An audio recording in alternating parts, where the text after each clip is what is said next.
guys, so this is the Fenty Beauty review. I don't think I'm going to be buying a huge amount more Fenty Beauty items, so I thought this is probably a good time to do it.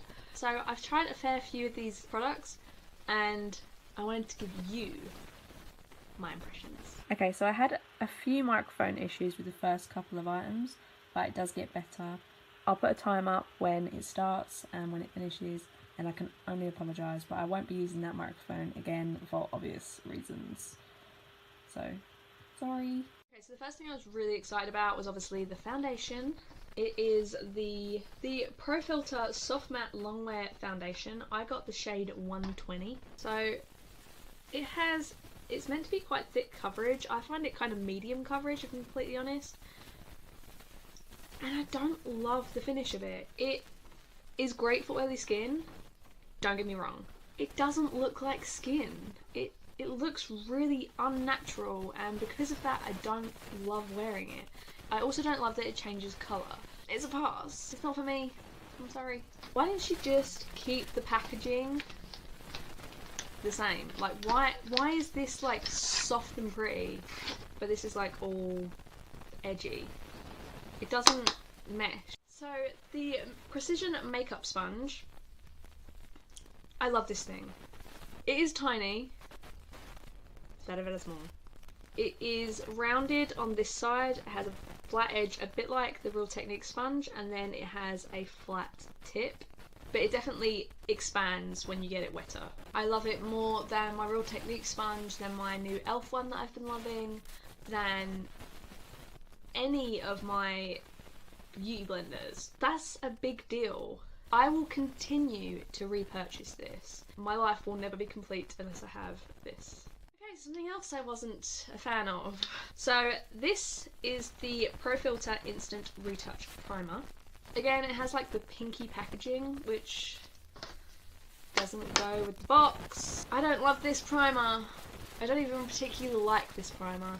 This primer is for anybody who has dry skin, I feel. I feel like because the foundation was so geared towards oily skin, they needed to give people who had dry skin something to put underneath to help these two work better for you.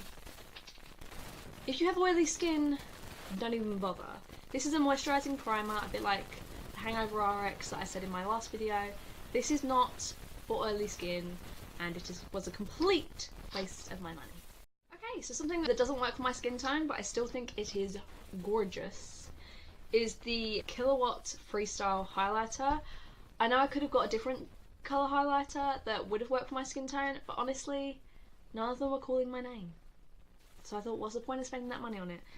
The Moonlight one, it didn't have the shine that I wanted, and a lot of the 2 ones, the packaging is gorgeous. It has like this pearlized kind of finish, which is beautiful. This is in Trophy Wife. It's so pretty. I do actually use this. I don't use it as much anymore, but I don't reach for it that much, but it's so pretty. I don't regret buying it because I think it is the most unique and beautiful shade I have ever seen. So this is the Fenty Beauty highlight brush number 120, and this is like a shark fin style brush. It's really amazing. I think it hugs the cheeks really well. It has this sort of soft pink colour, a bit like all the other packaging, which I think I've commented enough on. But it's a really amazing brush. I do still use it. It's still one of my favourite highlighting brushes. If you guys want to know my favourite highlighting brushes, I will do a top 5. But yeah, this is definitely worth the purchase in my opinion. I haven't tried out the foundation brush because I feel like the shape of the foundation brush wasn't really for me, but this shark fin style really caught my eye, and it does do an amazing job.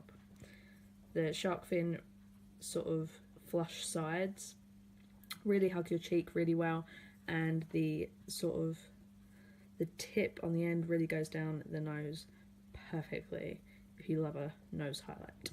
Apologies that I forgot to include this in the original filming of the video. So next is the Invisi Matte Blotting Powder, which looks like this. This is in the shade Universal. I don't think they do any other shades currently. It has quite a nice mirror. The powder isn't as finely milled as my Too Faced Prime and Poreless Skin Smoothing Powder, because I suppose this is meant to be a blotting powder. I did buy the brush that's meant to attach onto here. I got the portable touch-up brush, which does that. I thought that was so cool. That's so cool! But I realised I didn't need to, because it comes with a little pad. The blotting powder was not my favourite. But this brush, it lifts up like this. You have to pull this up so you can put not mess up the bristles. I love that about it. I haven't cleaned this since I bought it, so I apologise how dirty it is. It's a angled brush, which I feel is really perfect for just blotting your face. And it has that pearlized finish, which you probably can't see. I have this in my little makeup bag in my handbag at all times, without fail. Just a couple more things, I promise. So I have the 2-in-1 glitter release eyeliners. I got Eclipse and Alien Bay. So I'm going to show you them wet, and then I'm going to let them dry and then see if I can release the glitter. It does work. It does. It really is kind of cool. But this is another one where I kind of struggle with. When you try and release the glitter, I rub off a lot of the liner. And it might work perfectly on one eye, and then I've screwed it up on the other one and I can't make them match. This is the liner. It's like a blue and a green. You probably can't see the colours because it's getting darker and darker in here. Now let's see if we can release these. Can you see the glitter? Just about, I think. But you can see how I've accidentally smudged it. And that's what happens. You'll think it's just about dry enough. One side will work perfectly and the other one won't. And you'll get frustrated. And even if you were to use a brush instead of your finger to activate the glitter, I find it really, really difficult. So the colours are still really, really nice, so I do tend to use them, but it probably wasn't worth the money, if I'm completely honest. But there were some good finds, so. And then the absolute last thing is a brush. Galaxy 2-way eyeshadow brush. Do you see what I mean about the packaging? This packaging, also really unnecessarily big box, is the same as the box. That makes sense. I really quite like this brush. It stands up really well in my pots because this is really compact and tight, so it doesn't get messed up if you stand it on it. This is really, really nice to smudge underneath the eye. This is really good for blending actually in the crease, I found. It's also really good for packing on colour. So I really, really like this brush. It also has the coolest natural kind of colouring. It's really good. I like it. I like it a lot. I hope you guys enjoyed this video. Please leave a like if you did. Comment down below what was your favourite product, and I hope to see you all next time. Bye. I'm really sorry, the light is getting lower and lower. Thankfully you can still see me, but behind here it's just really dark. Oh my god, I can't even read this. It's so dark in this room. I feel like I rub off a lot of the black liner. Black liner? Oh my god, I wasn't even recording. I feel like because... Where'd it go? Can you tell I'm trying to be edgy like Rihanna?